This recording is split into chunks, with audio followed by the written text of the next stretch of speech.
नमस्कार, एक मत पोस्ट में आपका स्वागत है। मैं सर्वेश कुकरा। इस वक्त रेणुका बिश्नोई मेरे साथ है। हर पॉलिटिशियन का मैडम एक सपना होता है कि अगली पीढ़ी राजनीति में आए। भव्य बिश्नोई भी काबिल हैं, वो बीजेपी ने सुनवाई की है, टिकट उनको दे दी है। जीत के प्रति कितने आश्वस्त और आपको लगता है कि वो स्थापित हो जाएंगे अब? नहीं, मुझे पूरा विश्वास है, क्योंकि ये चुनाव भव्य बिश्नोई का चुनाव ना होकर ये आदमपुर हल्के के प्रत्येक व्यक्ति का ये चुनाव है। और हमेशा, सिर्फ ये चुनाव नहीं, हमेशा जब भी यहाँ से चुनाव हुए, चाहे वो लोकसभा का रहा हो, चाहे विधानसभा का रहा हो, चाहे बाई इलेक्शन रहे हो, आदमपुर हल्के ने हमेशा ये चुनाव अपना चुनाव समझ के लड़ा भी और शानदार तरीके से हमेशा जीता भी है।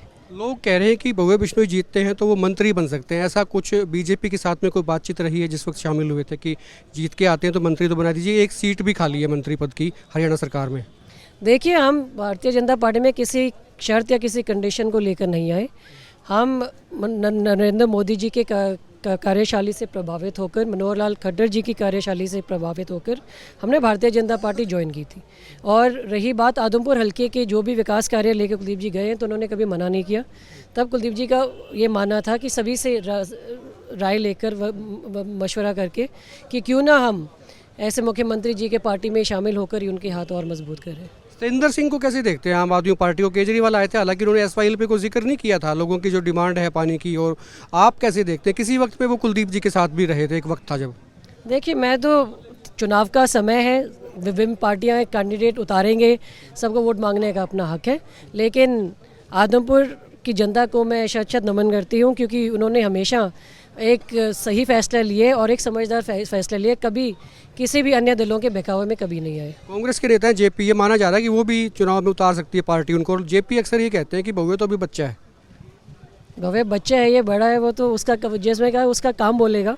उसको एक बार, अभी तो दिल्ली दूर है ना, अभी इसको चुनाव लड़ने दो, जीतकर जब वो अपना काम दिखाएगा आदमपुर को और जयप्रकाश को, उनसे बहसबाजी तो मैं तब करूँगी ना। आखिरी सवाल ये कि आम आदमी पार्टी इन दिनों एक अभियान चला रही है शिक्षा को लेकर। वो कहते हैं भी एजुकेशन ठीक नहीं है। वो कहते हैं कि भव्य तो फराटेदार इंग्लिश बोलता है, विदेशों में पढ़ा है, आपके बच्चे जो है ना ये कायदे नहीं पढ़ पाते हैं, 5वीं के फर्स्ट क्लास के। ये चीज़ को कैसे देखते हैं, इस टैक्टिस को?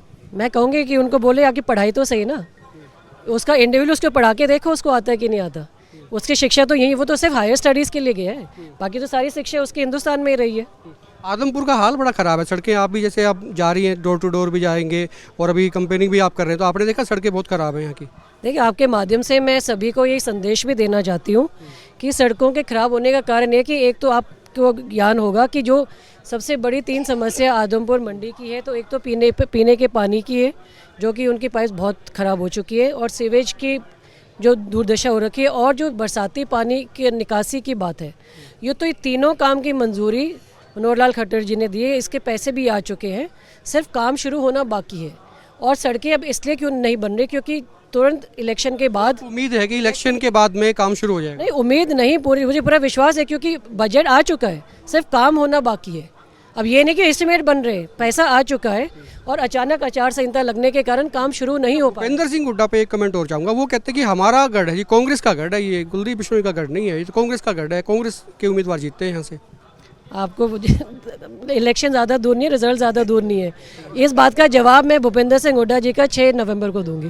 शुक्रिया बात करने के लिए। रेणुका बिश्नोई थी। वो कहते हैं जवाब 6 नवंबर को मिलेगा, जिस वक्त काउंटिंग होगी।